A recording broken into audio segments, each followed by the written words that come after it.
ესეთი კვლევის თანახმად ცნობილი გახდა, რომ ქალები ნაკლებად დადიან არჩევნების დღეს და თქვენი აზრით რატო ხდება ეს? არჩევნებზე ნაკლებად დადიან? დიახ.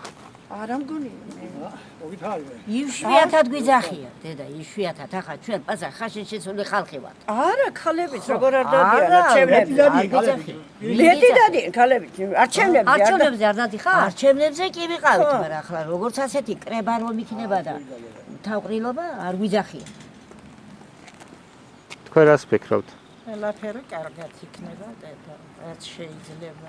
არა, როგორ ჩვენ სოფელში პირიქით მეტი აქტიური ქალებია. და ყველაფერი კარგად. მეტი აქტიური ქალებია და აქტიური. და ჩვენ სოფელში მაქვს ამბავი არა, ჩვენ სოფელში ქალები მეტად უფრო დადიან არჩევნებზე ვიდრე გაცეთ. ახლა გადაცხენეს კიდევ, მე რო ვაგვირდები არჩევნებს, ახლა მეტი სხვა იმაში ვერ გეტყვით. ახლა არა მაგ პრობლემა თავს. ხა მე რო ვაგვირდები, ხო მოდიან, ხო ქალები უფრო მეტი შენა ვიდრე გაცეთ. არჩევნების დღეზე როცხაძე ნეტა მაშინაც დავსულიყავ. რა ხერი ვნახე ჟი.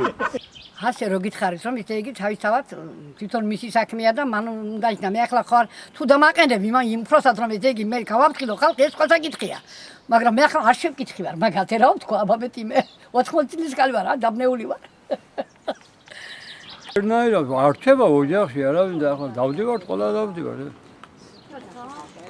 ვიცი რა ვიცი რომ დავდივარ დედი არჩევნებზე ქალები კაი ბლომათაა და ვერ გეტყვით რა ვიცი აბა პირიქით გვიხარია არჩევნების და ხვდებით ერთმანეთს საქმეებით ვარ დატვირთული და გამოვდივარ და გვიხარია რომ რა ვიცი ახალი იქნება რაღაცა და რა ვიცი არ ამგონია ჩემი აზრით არ ამგონია